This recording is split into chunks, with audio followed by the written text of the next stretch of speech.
आऊज़ुबिल्लाहिमिनश्शैतानिर्रजीम बिस्मिल्लाहिर्रहमानिर्रहीम। स्टूडेंट्स अस्सलाम वालेकुम। कैसे हैं आप लोग? ठीक ठाक खैरियत से हैं? स्टूडेंट्स आज हमारा दूसरा लेक्चर है chapter number 8 diversity among plants में। पिछले लेक्चर में हमने थोड़ा सा इंट्रोडक्शन किया था प्लांट्स के बारे में। अब जो है दूसरा लेक्चर हमारा है, आज थोड़ा सा प्लांट्स के डायग्नोस्टिक फीचर्स के बारे में पढ़ते हैं। स्टूडेंट्स देखिए, प्लांट के बारे में एक बात हमने आपको बताई थी कि अगर हम इनको डिफाइन करना चाहें तो कैसे डिफाइन करेंगे कि प्लांट्स हमारे पास तो वो लिविंग ऑर्गेनिज्म है जो कि यूकैरियोटिक हो, कम्प्लेक्स मल्टीसेलुलर हो और ऑटोट्रॉफिक हो, मतलब कि अपने लिए खुद फूड तैयार कर सकता हो। और इसी वजह से जो है ये हमारे पास जो है क्या है, source of food and source of oxygen है थ्रू आउट यूनिवर्स के लिए। तो स्टूडेंट्स इससे पहले कि हम आगे जाए थोड़ा सा हम डायग्नोस्टिक फीचर्स ऑफ प्लांट्स के बारे में पढ़ना चाहेंगे। वो तो इन शॉर्टली हमने 3 प्रॉपर्टीज बताई थी कि यूकैरियोटिक है, कम्प्लेक्स मल्टीसेलुलर है और ऑटोट्रॉफ्स है। अगर हम इनको पहचानना चाहे, हम इनको ये हम जो है देखें कि प्लांट्स जो है कैसे हमारे पास दूसरे लिविंग ऑर्गेनिज्म से मुख्तलिफ है और उनकी डायग्नोस्टिक फीचर्स क्या है। तो डायग्नोस्टिक फीचर्स ऑफ प्लांट्स का मतलब है कि वो खुसूसियात, वो प्रॉपर्टीज जिसकी वजह से एक लिविंग ऑर्गेनिज्म पहचाना जाए, उनको डायग्नोस्टिक फीचर्स कहते हैं। अब यहाँ पे जो है डायग्नोस्टिक फीचर्स ऑफ प्लांट्स की बात हो रही है, तो ये वो प्रॉपर्टीज है, ये वो खुसूसियात है जो हमारे पास प्लांट्स में मौजूद है, जिनकी वजह से हम किस चीज को पहचानेंगे, प्लांट्स को पहचानेंगे। समझ गए ना? अब देखिए students, diagnostic features of plants में से सबसे पहला फीचर जो है वो इंडिपेंडेंट स्पोरोफाइट है।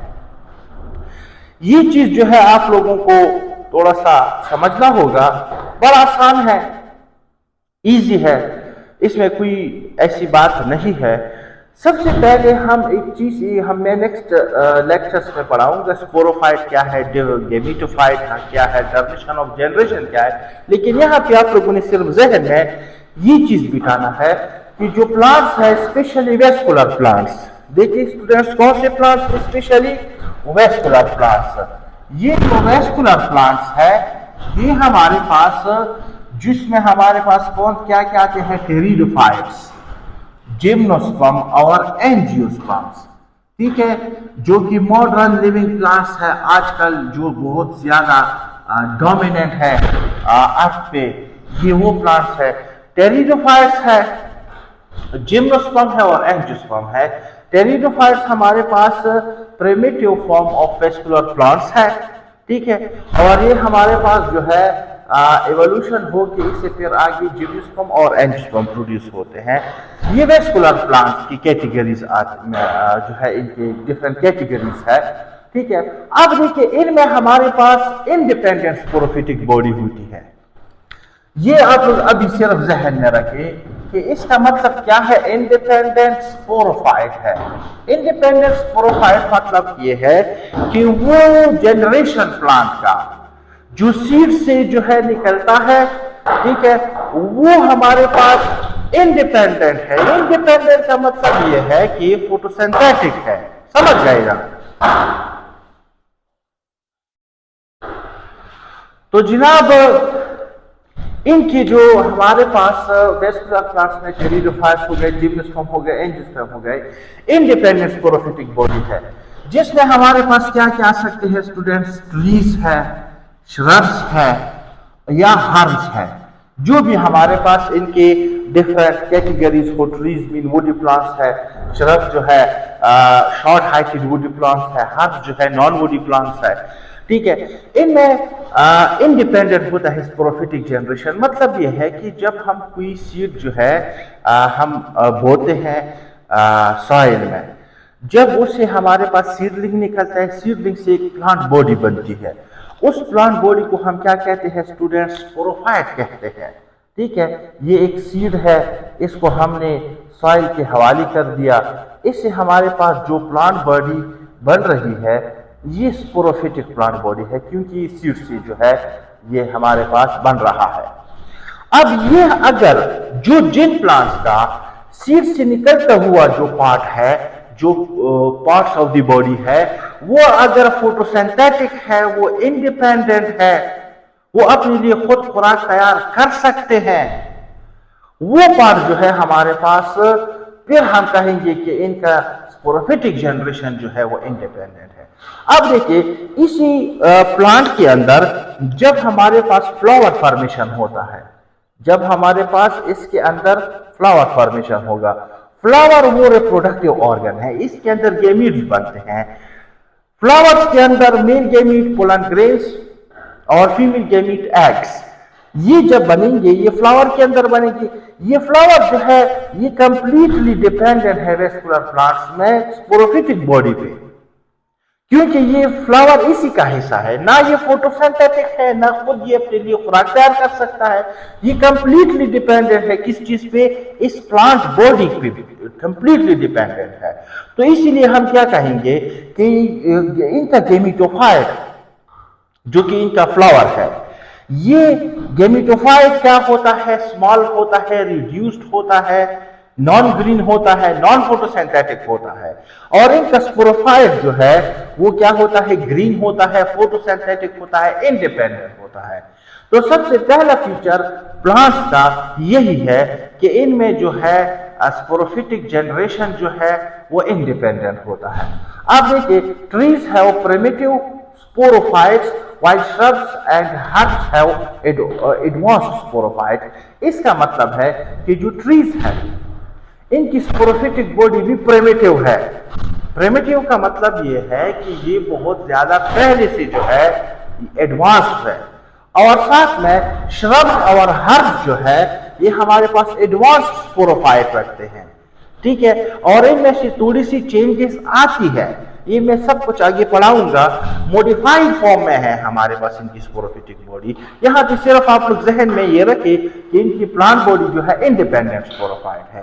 इंशाल्लाह आगे लेक्चर्स में इनकी समझ आप लोगों को आ जाएगी, समझ गए। अब देखिए दूसरा प्रॉपर्टी इसमें क्या है, बॉडी डिफरेंशिएशन। हम देखते हैं कि प्लांट्स की बॉडी में क्या क्या मौजूद है, इनकी डिफरेंशिएशन कैसी हुई है, ये किस तरह हमारे पास जो है खुद को डिफाइन करता है। प्लांट बॉडी जो है differentiated into true root, stem and leaves. तीन चीजें बहुत ज्यादा अहम है कि vegetative parts of the plant body, true roots होते हैं इनमें, ट्रू स्टेम होता है और ट्रू लीव्स होते हैं, जो कि हमारे पास वेस्कुलर स्ट्रैंड्स भी रखते हैं। मीन इनमें वेस्कुलर बंडल्स भी होते हैं। इनकी रूट्स में जाइलम फ्लोएम भी होते हैं, स्टेम में भी जाइलम फ्लोएम होते हैं, इनकी लीव्स में भी जाइलम और फ्लोएम होते हैं जो इनका मिडरिप होता है। इनमें वेस्कुलर स्ट्रैंड्स भी होता है। वेस्कुलर स्ट्रैंड्स का मतलब है कि ये वेस्कुलर बंडल इनमें मौजूद है, जाइलम एंड फ्लोएम दोनों ये रखते हैं, समझ गए।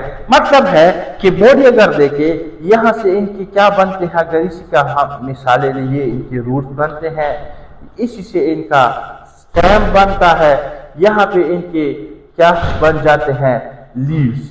मतलब के प्लांट्स में ट्रू रूट, ट्रू स्टेम और ट्रू लीव्स दोनों होते हैं, समझ गए। ये हमारे पास इनकी बॉडी डिफरेंशिएशन है, ठीक है।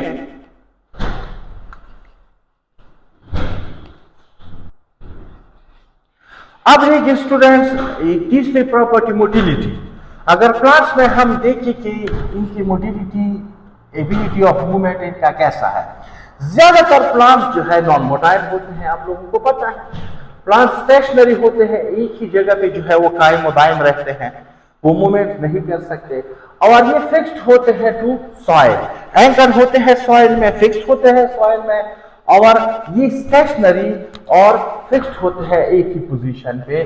हम यहाँ पे जनरली इनकी कैरेक्टरिस्टिक के बारे में पढ़ रहे हैं। जनरली प्लांट्स जो है वो नॉन मोटाइल है। मतलब क्या हुआ कि मूवमेंट नहीं कर सकते, डिस्प्लेसमेंट कवर नहीं कर सकते, एक ही जगह पे ये फिक्स्ड होते हैं, सॉइल के अंदर एंकर्ड होते हैं। और इसलिए हम कहते हैं कि ये हमारे पास क्या है, मोटिलिटी के लिहाज से आर प्लांट्स आर स्टेशनरी, समझ गए। चौथी प्रॉपर्टी इनटेक ऑफ न्यूट्रिएंट्स, ये अपने लिए न्यूट्रिएंट्स कहां से हासिल करते हैं, समझ गए। न्यूट्रिएंट्स जरूरी है किस चीज के लिए, मेटाबॉलिक करेक्शन को रन करने के लिए, और ये न्यूट्रिएंट्स कहां से हासिल करते हैं, अब इसी चीज को थोड़ा सा हम जो है पढ़ते हैं। सबसे पहले ये न्यूट्रिएंट्स हासिल करते हैं मटेरियल्स, एक तो इनका होता है सोर्स सॉइल होता है।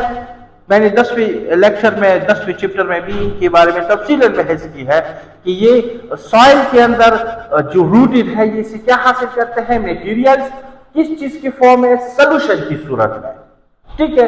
ये एक न्यूट्रिएंट्स हासिल करते हैं सॉइल से इन the form of solution through xylem vessels of inorganic salts, and मतलब ये सोल्यूशन होता है इनऑर्गेनिक सॉल्ट्स का।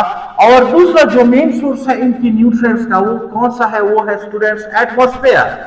ये एटमॉस्फेयर से भी न्यूट्रिएंट्स को हासिल कर सकते हैं, कौन सी सूरत में, इन the form of gases.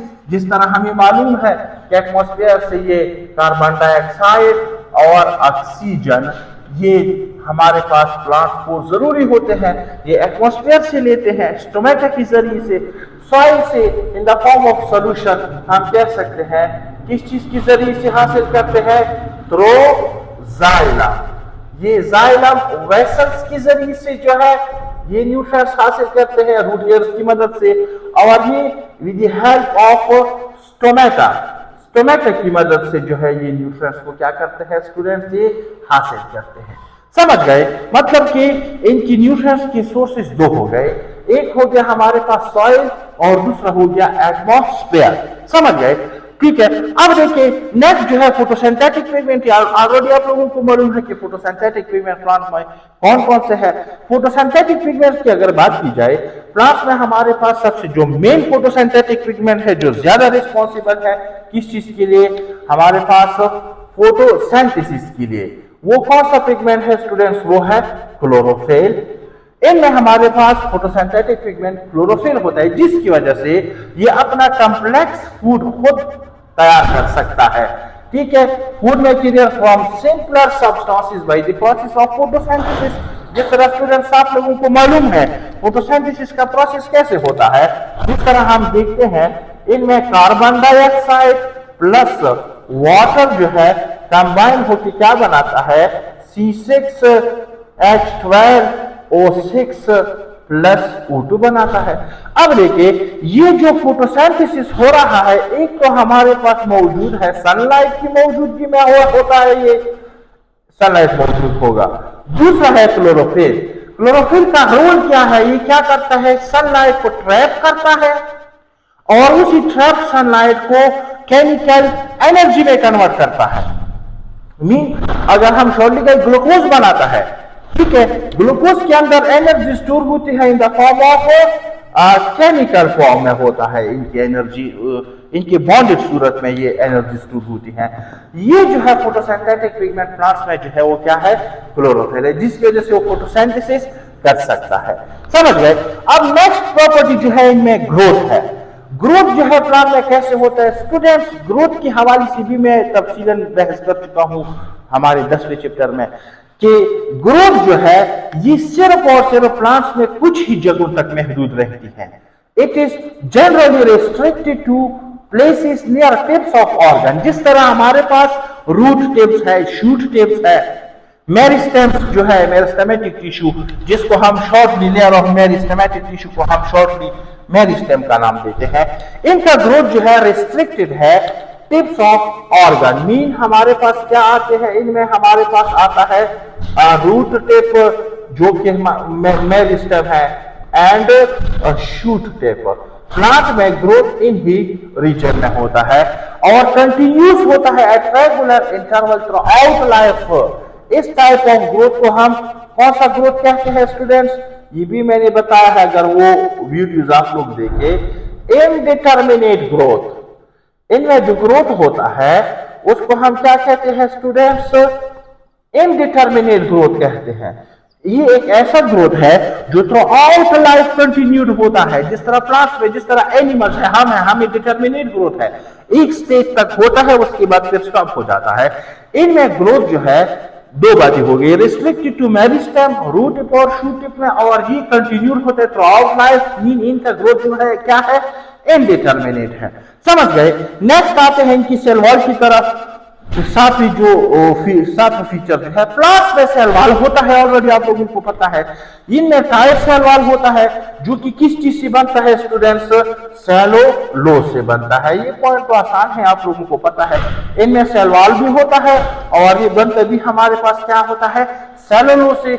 Cellulose क्या है, कॉम्प्लेक्स पॉलीसेकेराइड है, होमोपॉलीसेकेराइड है, कॉम्प्लेक्स कार्बोहाइड्रेट है। समझ गए। ये सेलुलोज से इनका सेल वॉल बनता है। अब देखिए नेक्स्ट आठवीं जो प्रॉपर्टी है इनकी, डायग्नोस्टिक फीचर है एक, वो है एक्सटर्नल स्टिमुलाई। एक्सटर्नल स्टिमुलाई जो है हमारे पास इनमें क्या आता है कि plants are usually non sensitive to external stimuli. मतलब ये है कि अगर जिस तरह एनिमल डायरेक्टली सेंसिटिव है एक्सटर्नल स्टिमुलाई के लिए, अगर एनिमल को जो भी अगर कोई उसको पकारे तो वो डायरेक्ट उठकर चला जाता है। ठीक है। अगर हम ह्यूमन की मिसालें ले, अगर उसके पीछे आप कोई चीज लगाए तो फिर अपने आप को बचाने के लिए भागेगा। लेकिन प्लांट जो है ये हमारे पास नॉन सेंसिटिव होता है एक्सटर्नल स्टिमुलाई के लिए, वो डायरेक्ट रिस्पॉन्स नहीं दे सकता प्लांट जो है। ठीक है, डायरेक्ट रिस्पॉन्स नहीं दे सकता। तो अलबत्ता इनमें हमारे पास रिस्पॉन्सेज होते हैं, ठीक है, but they show response to external stimuli in the form of adaptation. इनमें रिस्पॉन्सेज होते हैं और ये प्लांट जो है रिस्पॉन्स शो करता है किस सूरत में, एडाप्टेशन की सूरत में ये रिस्पॉन्स शो करता है। एडाप्टेशन का मतलब ये है कि ये उसी माहौल के साथ खुद को एडॉप्ट कर लेता है। जिस तरह अगर हॉट एनवायरनमेंट वाले प्लांट्स, हॉट जोन वाले अपने हैं और कोल्ड जोन वाले प्लांट्स अपने हैं, उनकी फीचर्स अपनी हैं। हाइड्रोफाइट्स देखिए अपने हैं, मीजोफाइट्स अपने हैं, हेलोफाइट्स अपने हैं। इसी तरीके से जीरोफिटिक प्लांट्स, उनके कैरेक्टरिस्टिक अपने हैं। वो किस चीज पे डिपेंड करता है, अपने इर्द गिर्द के सराउंडिंग एनवायरनमेंट पे डिपेंडेंट होता है। समझ गए। तो ये हमारे पास क्या है स्टूडेंट्स, एक्सटर्नल स्टिमुलाई जो कि नॉन सेंसिटिव होते हैं। ये प्लांट डायरेक्ट स्टिमुलेशन नहीं दे सकते। अगर प्लांट्स की तरफ कोई चीज आता है भी तो वो चूंकि फिक्स्ड है, मोटाइल है, वो डायरेक्ट रिस्पॉन्स शो नहीं कर सकता, बल्कि ये क्या करता है, इनडायरेक्ट रिस्पॉन्स शो करते हैं। समझ गए। तो it was about diagnostic features of plants and it was all about today's lectures. इंशाल्लाह स्टूडेंट्स मिलते हैं फिर नेक्स्ट लेक्चर में। उम्मीद करते हैं आप लोगों ने समझ लिया होगा, आसान था टॉपिक, और कुछ चीज़ जो है वो आहिस्ता आहिस्ता आगे आने वाले लेक्चर्स में क्लियर होते जाएंगे। Thank you very much. अल्लाह हाफिज़।